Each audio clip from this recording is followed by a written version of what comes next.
నమస్తే, నా పేరు జయరాం రెడ్డి, అడ్వకేట్ అనంతపురం. జగన్మోహన్ రెడ్డి గారు గత సంవత్సరం 31/10/2023 తారీఖున ల్యాండ్ టైటిలింగ్ యాక్ట్ చట్టాన్ని తెచ్చారు. మొత్తం జగన్మోహన్ రెడ్డి గారు మినిస్టర్లంతా కూర్చొని ఈ చట్టాన్ని అమలు చేశారు. ఈ చట్టం అమలైతే రైతులకు తీవ్ర అన్యాయం జరుగుతుంది. తర్వాత ఎవరికైతే ఇండ్లు ఉంటాయో పల్లెల్లో కానీ పట్టణాల్లో కానీ వాళ్ళ ఇండ్లకు రక్షణ ఉండదు, భద్రత ఉండదు. మరీ ముఖ్యంగా మనం ప్రైవేట్ స్థలాలు కొట్టింటే వాళ్ళకు కూడా రక్షణ ఉండదు. ఈ యాక్ట్లోకి మొత్తం ఎక్కడ భూమి ఉన్నా భూమి మొత్తం అంతా వచ్చేస్తుంది. ఇంటి స్థలాలు కావచ్చు, ఇండ్లు కావచ్చు, లేకపోతే రైతుల భూములు కానీ వస్తాయి. ఖచ్చితంగా ఈ యాక్ట్ ఇంప్లిమెంట్ జరిగితే రైతులకు మొత్తం అందరికీ ఎవరైతే స్థలాలు ఉంటాయో వాళ్ళందరికీ ఇండ్లు ఉంటాయో వాళ్ళందరికీ భద్రత లేకుండా పోతుంది, వాళ్ళ ఆస్తులకు రక్షణ లేకుండా పోతుందని చెప్పి కూడా మీకు స్పష్టంగా తెలియజేస్తున్నాను. మరీ ముఖ్యంగా ఈరోజు మనకి ఏదన్నా చిన్న సమస్య వస్తే మనం కోర్టుకు వెళ్ళి ఒక రిలీఫ్ తెచ్చుకుంటున్నాం, ఇంజక్షను ఇంకోటో. ఈరోజు ఈ యాక్ట్ తేవడం వల్ల మొత్తం కోర్టుకు ఉన్నటువంటి పరిధంతా రెవెన్యూ వ్యవస్థకు బదిలీ అవుతుంది. రెవెన్యూ వ్యవస్థకు బదిలీ అయితే ఎవరు రెవెన్యూ వ్యవస్థ దగ్గర పోయి మనం చెప్పుకోవాలి మన బాధ, ఏదైనా మాకు సమస్య వచ్చిందంటే జాయింట్ కలెక్టర్ లేదంటే రిటైర్డ్ జాయింట్ కలెక్టర్ ఉంటాడు. దీనికి ఆయనకు చట్టం చదివిండడు, ఆయనకు న్యాయశాస్త్రం తెలియదు, లా చేసిండడు, ఆయన జడ్జి కాదు. ఆయన ఏం చెప్తే అది జరుగుతుంది, ఆయన ఫైనల్ అథారిటీ. అటువంటి వ్యక్తి దగ్గరికి సామాన్యుడు పోగలరా? కనీసం మనం ఎంఆర్ఓనే కలవలేం, అట్లాంటిది జాయింట్ కలెక్టర్ కలిసే పరిస్థితి సామాన్యులకు ఉందా? ఒక రైతుకు ఊర్లో ఒక 10 ఎకరాల భూమి ఉంది, ఆ రైతు పోయి జాయింట్ కలెక్టర్ దగ్గరికి పోయి ఎప్పుడు కలవాలి? ఎంఆర్ఓ దగ్గరికి మనం పోలేం, అట్లాంటి పోగలమా? మరీ ముఖ్యంగా రాష్ట్ర ప్రజలు ఆలోచన చేయండి. ఈ చట్టం అమలైతే సెక్షన్ 7 ప్రకారంగా ఈ ఏదైతే మన పల్లెల్లో ఇప్పుడు భూ సర్వే చేస్తున్నారో ఈ సర్వే 17,000 గ్రామాల్లో కంప్లీట్ అయిన తర్వాత మన ఆస్తులన్నీ ల్యాండ్ టైటిలింగ్ ఆఫీసర్ అంటే జాయింట్ కలెక్టర్ దగ్గర కానీ రిటైర్డ్ జాయింట్ కలెక్టర్ దగ్గరకు పోయి పొందుపరుచుకోవాలి, నమోదు చేసుకోవాలి. మనకు ఇంటి స్థలం ఉన్నా, ఇండ్లున్నా, పోయి పొలాలున్నా పోయి ఆయన దగ్గర పోయి నమోదు చేసుకోవాలి.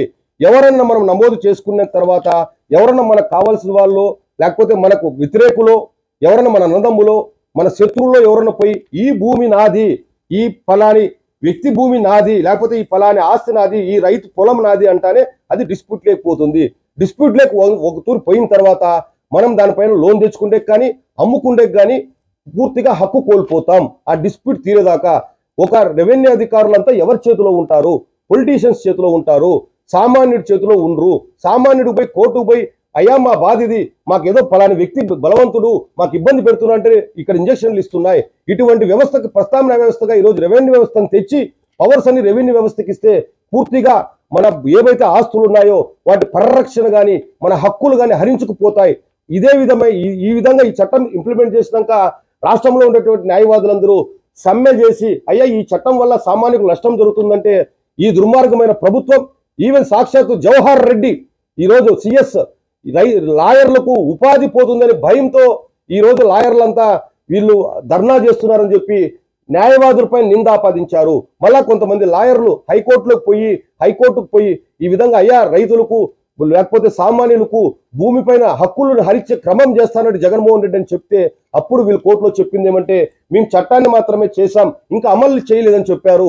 కానీ ఈరోజు మాత్రం ఎప్పుడైతే ఈరోజు ప్రతిపక్షాలు జగన్మోహన్ రెడ్డి గారు మీద ఈరోజు ఏదైతే చట్టం తెచ్చారో ఆ చట్టం మీద చంద్రబాబు నాయుడు గారు కానీ పవన్ కళ్యాణ్ గారు కానీ బీజేపీ వాళ్ళు కానీ ఈరోజు ల్యాండ్ టైటిలింగ్ ద్వారా నష్టం జరుగుతుందని ప్రజలకు వివరించే క్రమం జరుగుతుంటే ఎన్నికల క్రమంలో ఈరోజు మాకు సంబంధం లేదు, ఇది కేంద్రం అమలు చేసే చట్టం అని మళ్ళా ఈరోజు సజ్జల రామకృష్ణ రెడ్డి గారు కానీ జగన్మోహన్ రెడ్డి గారు కానీ అబద్ధం చెప్తున్నారు.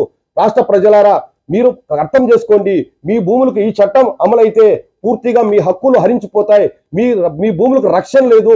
రేపు పొద్దున మీరు ఎవరన్నా డిస్ప్యూట్ కానీ లేకపోతే ఏదైనా చేస్తే మీరు మ్యాటిగేట్ చేసుకుంటే కానీ తనఖా చేసుకుంటే కానీ మీ భూములు కొనుక్కుంటే కానీ ల్యాండ్ టైటిలింగ్ ఆఫీసర్ పర్మిషన్ కావాలి.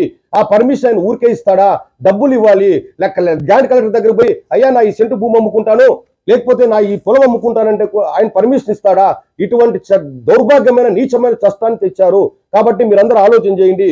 ఈరోజు టీడీపీ జనసేన బీజేపీ కూటమిని గెలిపించుకోగలిగితే ఈ ప్రభుత్వం అధికారంలోకి వస్తానే ఈ టైటిల్ రద్దు చేస్తే అప్పుడు ఏదైతే మనకు గతంలో మన హక్కులు ఉన్నాయి భూముల పైన హక్కులు మనకు అట్లే ఉంటాయి. లేని పక్షంలో మన హక్కులు పూర్తిగా హరించుకుపోతారు. జగన్మోహన్ రెడ్డి మన ఆస్తులను పీక్కుంటాడు, లాకేసుకుంటాడు. గమనించుకోండి మీరందరూ చూసి ఈరోజు ఎన్డీఏ ప్రభుత్వానికి ఓటు వేయాల్సిన అవసరం ఉంది. ఖచ్చితంగా కేంద్ర సహకారంతోనే మనం ఈ చట్టాన్ని రద్దు చేయగలమని చెప్పి కూడా మీ అందరికీ విన్నవించుకుంటున్నాను. జై హింద్, భారత్ మాతాకి జై.